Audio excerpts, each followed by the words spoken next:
కొణిదెల పవన్ కళ్యాణ్ అమ్మ కడుపున ఆఖరివాడిగా పుట్టిన అందరికీ మంచి చేయాలి, మేలు జరగాలి అనే విషయంలో ముందువాడుగా ఉంటాడు.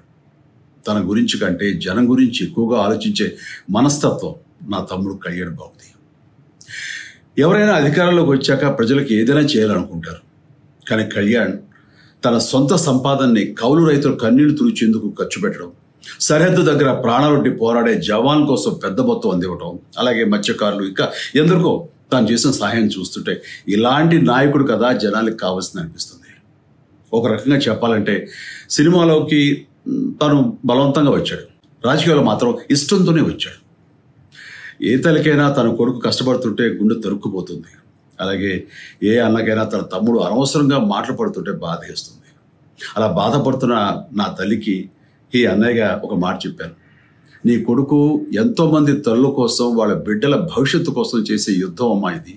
మన బాధ కంటే అది ఎంతో గొప్పది అన్నాను.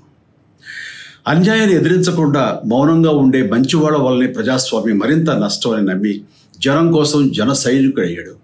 తాను బలంగా నమ్మిన సిద్ధాంతం కోసం తన జీవితం రాజకీయాల్లోకి అంకితం చేసిన శక్తిశాలి పవన్ కళ్యాణ్. ప్రజల కోసం, రాష్ట్ర భవిష్యత్తు కోసం ఆ శక్తిని వినియోగించాలి అంటే చట్టసభలో అతని గొంతు మనం వినాలి. జనమే జయను నమ్మే జనసేనాని ఏమి చేయగలడో చూడాలంటే మీరు పిఠాపురం ప్రజలు కళ్యాణ్ని గెలిపించాలి. మీకు సేవకుడుగా, సైనికుడుగా అండగా నిలబడతాడు. మీకోసం ఏమైనా సరే కలబడతాడు, మీ కళ నిజం చేస్తాడు. పిఠాపురం వాస్తవ్యులకు మీ చిరంజీవి విన్నపం. గాజు గ్లాసు గుర్తుకి మీ ఓటు వేసి పవన్ కళ్యాణ్ని గెలిపించండి. జై హింద్. చిరంజీవి గారు కానీ పవన్ కళ్యాణ్ గారు కానీ నిలకడలేనటువంటి రాజకీయ నాయకులు. రాజకీయ నాయకుడు అంటే రాజకీయాల్లో ఓటమి విజయం అన్నటువంటిది సర్వసాధారణం. 2014లో మేము ఓడిపోయాం, 2019లో గెలిచాం, 2024లో గెలవబోతున్నాం. అదేవిధంగా చిరంజీవి గారు కూడా, పవన్ కళ్యాణ్ గారు కూడా ఒక స్థిరత్వం, ఒక దృఢ నిశ్చయం, ఒక గెలవాలి అన్నటువంటి ఒక పట్టుదల వాళ్ళల్లో లేవు. అందుకే రాజకీయాల్లోకి రాణించలేకపోతున్నారు. చిరంజీవి గారు అంతకుముందు రాజ్యం పెట్టి ఆ తర్వాత దాన్ని కాంగ్రెస్లో మెర్జ్ చేసి ఈరోజు వచ్చి నేను క్యాంపెయిన్ చేస్తానని అంటే ఇప్పుడే నేను చెప్పాను ఇంతకుముందే, సినిమాల్లో రాణించినటువంటి వ్యక్తులందరూ కూడా రాజకీయాల్లో కూడా రాణిస్తారు అని అంటే ఆ భావన తప్పు అని. వాళ్ళని చూసేదానికి ప్రజలు రావచ్చు, చప్పట్లు కొట్టవచ్చు, కానీ వాళ్లకు ఓటేస్తారని అనేటటువంటి విషయంలో మాత్రం సందేహపడాల్సింది. పవన్ కళ్యాణ్ విషయంలో అదే అర్థమవుతుంది. మీరు ఏదన్నా ఒక ఈవెన్ సినిమా హీరోయిన్ తీసుకొస్తే చాలామంది వస్తారు చూసేదానికి, కానీ ఆమెకి ఓట్లేరు. బట్ ఇక్కడ చరిష్మా ఉన్న హీరో టాలీవుడ్లో నెంబర్ 1 హీరో, అండ్ ఆ హీరోకి ఒక పెద్ద ఫ్యామిలీ ఉంది. వాళ్ళంతా ఒక నియోజకవర్గంలో కేంద్రీకృతమై ప్రచారం జరగబోతోంది.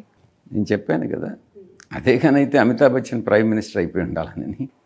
రైట్ సార్, నిన్న చంద్రబాబు నాయుడు చేసిన కమెంట్, ఫైనల్ క్వశ్చన్ ఇది, బచ్చా రాజకీయాలు నా ముందు పనికిరావు అని చెప్పి ఎలా చూస్తున్నారు మీరు? 40 సంవత్సరాల ఇండస్ట్రీ అని చెప్తాడు. ఈ దేశంలో ఏం జరిగినా కూడా అది నా వల్లనేనని అంటాడు. అసలు మైక్రోసాఫ్ట్ చైర్మన్కి అసలు కంప్యూటర్ నేర్పించింది నేనేనంటాడు. సాఫ్ట్వేర్ని నేను ఇండియాకి తీసుకొచ్చింది నేనేనంటాడు. అది ఎంత దురదృష్టకరమైన. అబ్దుల్ కలాం గారిని నేనే ప్రెసిడెంట్ని చేశానని అంటాడు. మోడీ గారిని నేనే ప్రైమ్ మినిస్టర్ చేశానంటాడు. ఆయనకి ఏది మైండ్కి వస్తే అదే చెప్తాడన్నమాట. లేదు, గతంలో మన్మోహన్ సింగ్ గారిని నేనే ప్రైమ్ మినిస్టర్ చేశానని అంటాడు. ఎన్టీ రామారావు తన స్వంత మామగారినే వెన్నుపోటు పొడిచి అధికారంలోకి వచ్చినటువంటి వ్యక్తి, నైతిక విలువలు లేనటువంటి వ్యక్తి, ఒక రాజకీయ సిద్ధాంతం అంటూ లేనటువంటి వ్యక్తి, అధికారమే పరమావధిగా ఏ రాజకీయ పార్టీతోనైనా అనుసంధానం అవుతాను, నేను పార్ట్నర్షిప్ పెట్టుకుంటాననేటటువంటి వ్యక్తి, 40 సంవత్సరాల ఇండస్ట్రీ, నేను గొప్ప మహానుభావుడిని, లేకుండా ఉంటే నేను తెలివైనటువంటి వాడిని అని నేను చెప్పుకోవడం నిజంగా శోచనీయమైనటువంటి విషయం. దాన్ని ప్రజలు నమ్మట్లేదు. ఈరోజు చెప్పిన మాట రేపు చెప్పడు. చెప్పిన అబద్ధం చెప్పకుండా ఇంకొక అబద్ధం చెప్పగలిగినటువంటి వ్యక్తి చంద్రబాబు నాయుడు. బహుశా అబద్ధాలు చెప్పడంలో అతనికి ఎక్స్పర్ట్ అనుకుంటా, మిగతా ఏ విషయంలో కాదు. ప్రతి ఒక్క దురలవాటు, వెన్నుపోటు పడిచే తత్వం, కులతత్వం, కులపిచ్చి, లేనటువంటి దుర్గుణం ఆయనలో లేదు. ప్రతి దుర్గుణం కూడా చంద్రబాబు నాయుడులోనే ఉంది.